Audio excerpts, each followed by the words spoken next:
Hi everyone. I thought I'd give a little background to astrology in the financial markets. I hope to study this a little bit more, but just the first few weeks of working on this, I've already run into a lot of frightening news. So I thought I'd make a video to show what I've discovered. So about just at the beginning of the crisis, I picked up a book to read about how we calculate where the planets are in the sky, and especially relative to the Earth, right? If you ever watch the sky, you will see that some planets can go in retrograde, right, relative to the background stars. So, for example, you will see Jupiter throughout the year. Most of Jupiter's movement is actually the Earth moving, right? But Jupiter is also going around the Sun at a slower rate, right? About 1/12 that of the Earth. So depending on where Earth is relative to Jupiter, you'll have a few months where Jupiter is going in retrograde. And because Jupiter has its own gravitational field, it affects biology, chemical reactions, biology on Earth, which will influence psychology, right? And there's a whole field of study on how that can work. So what I did was, so all of the planets, what are some things you can measure? Well, their distance to Earth, right? For example, Jupiter is 5 astronomical units away from the Sun. The Earth is 1 away, so depending on the time of the year, for both Earth and Jupiter, the radius could be anywhere from 4 to 6 astronomical units, right? Obviously, there's the longitude, we just talked about it, where Jupiter is relative to the star constellations, right? But they're often overlooked by people who study astrology is the latitude, right? The solar system is not perfectly flat. Jupiter can rise or fall. That's why, for example, we don't have a solar or lunar eclipse every month, right? It's very difficult to get Venus, especially, to go behind the moon or in front of the sun, right? We won't have a transit of Venus for another 97 years. I hope to see that one because I had a blast taking a look at it last time around. I'll definitely see the Venus going behind the moon, although I might have to travel in order to see that one. But so we have, the ancients had 7 planets in their sky, right? They treated the Earth like it was the center of the universe. They had the Sun, the Moon, Mercury, Venus, Mars, Jupiter, and Saturn, right? Uranus wasn't discovered until the 1700s. Neptune was discovered in 1846. I remember when we celebrated the 1-year anniversary of discovering Neptune, using Neptunian years. So that was the first time in human history that we had ever seen Neptune across all of the star constellations, right? So that was an exciting anniversary. So the ancients had 7 of them. They're very easy to see with your naked eyes, and actually in 2020, Jupiter and Saturn will come into conjunction, right? So I decided to see if I assumed that the market was a function of where all the planets are, right? We have 7 of them. Each of them has a radius, latitude, and longitude, right? So 21 different variables. And I treated the market as a function of that and see how tightly it fits, right? If it fits very loosely, then we can assume it's just noise, right? If it fits relatively tightly, then we might be onto something, and we can see what the future will look like, right? And I'm recording this on April 17, 2020. We're in the middle of the COVID-19 crisis, or at least in the tail end of it, because the peak has already passed, right? The Dow had fallen from 30,000 to 19,000. It's bounced up a little bit. People were wondering if it's a good time to buy. So I thought I'd do a linear regression against the planets. It turns out we have very good data for the Dow, going back all the way to 1896.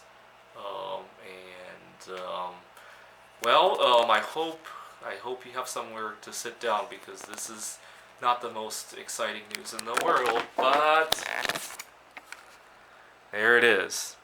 The blue line is the actual Dow Jones. I plotted it out from 70 to today. COVID-19 is right here. This is the what astrology tells us. See, you can see that astrology usually is a little bit ahead of the market, right? unfortunately, bam, tells us that the Dow should be closer to 9 to 10,000 points. Either that, or maybe we're going to hyperinflate the currency and the Dow is going to stay at 30,000. I think the latter is the more likely scenario, right? I'll let you decide. But this is a very good fit compared to other things that I've tried to match it to, right? If you do any sort of polynomial regression or exponential regression, it doesn't fit so well, right? Astrology fits a whole lot better than any of that. I'll let you practice with that. The other thing I tried using astrology is to only plot out so pretend that we time traveled to 1997, plot it out to here, and see whether it tells us that we should buy or sell, right? So if we ended it at 2006, there were huge warnings that we should have been selling. If we ended it at 99, there were also 98, 99. There started to be warnings that we should sell. So I'm very excited about that. Well, I'm not excited for people who are who this is going to impact, obviously. Okay, so what should we do? The knee-jerk reaction is obviously gold, right? Well, we can take a look how that would do. Here is gold. It is a very strong fit, even more so than the Dow, right? It's a very small market. There are a few large participants, right? Here's the Hunt brothers right here, obviously. They're the only ones who were able to buck astrology, right? Warren Buffett also tried to get in. Well, I think he got into silver mostly. The Hunt brothers did, I think, both silver and gold. Warren Buffett doesn't like gold anymore. I think Bill Gates at one point also. What else happened with gold? At one point in '99, right? The English central bank got rid of a ton of gold, and they stupidly announced it before they sold it, so they got a very bad deal on it. They were trying to diversify, quote unquote, diversify and buy euros at the time. Obviously, China is right here. But they're mostly mining gold, right? They're mostly not buying it from the open market. What else do we have? We have the Nixon shock over here, obviously. Gerald Ford legalized it. And so only the Hunt brothers were able to buck that. Well, I wouldn't say it was the Hunt brothers who did it. I would say it's Comex changing the rules that caused the jolt, right? They should have been allowed to do what they were doing, right? But that's another story for another time. But I have some bad news for you. Bam, gold to 512. Either that or we hyperinflate the dollars and gold doesn't really catch up to it either, right? Which kind of makes sense, right? In 2008, during the financial crisis, and then a couple weeks ago at the beginning of COVID, gold was crashing. And why was it crashing? Well, the reason being that a lot of gold is bought on leverage, right? And a lot of stocks are bought on leverage too, right? And when the stocks hit margin calls and circuit shutdowns, people have to cover those margin calls. And because gold was not hit nearly as badly as the stocks, people wanted to hold on to their stock positions to hopefully recover, and so gold took a nosedive, right? Well, if we expect the Dow to go to 10,000, that would probably be the case too, right? And the same, I didn't plot it out because it takes the computer a lot of time to plot these things out. The same is true of silver. I believe for silver, the astrology was claiming it will fall to $7 or $8, right? Oh, that's good news because I do hope to buy more gold and silver at this point. If you insist on buying gold now, I would recommend buying the double eagles made before 1933 because they tend to be collectible. In 1999, when gold was $250 or so, the double eagles I think were going for $400, $500. I wasn't really old enough to be collecting that stuff. I started collecting silver, but the gold was way out of reach for me at the time. But I remember thinking that because I study a lot of this stuff, I remember thinking in '99, if you could buy some raw gold, right, gold bars for $250, and then somebody like the Hunt brothers comes along again, gold shoots up to $1,000. It's hard to believe that double eagles would be going for $1,000 in 1999 dollars, right? and then you could trade your raw gold for double eagles. That was what I was recommending people to do. I was way too broke to do that, but I had the concept of that at the time. I bought a lot of 40% silver half dollars, and in theory, I could today trade those 40% silver half dollars for things that are considerably rarer at par, 1-to-1 in the silver. But I hold a lot of sentimental value because it's been with me for more than half of my lifetime at the moment, and it's not a whole lot of money compared to the rest of my portfolio, so I'll take a pass on that. So I'll let you think about. We've talked about the Dow, we talked about gold. They're both falling, right? I'll let you think about what a good safe haven would be. And this is platinum. So right now platinum is going for 782.295 on the spot markets at least. I don't know what the premium is at the moment, but considerably less than for gold and silver. I'll get to why in a second. Astrology claims it should be closer to $1,039, and it has leveled out.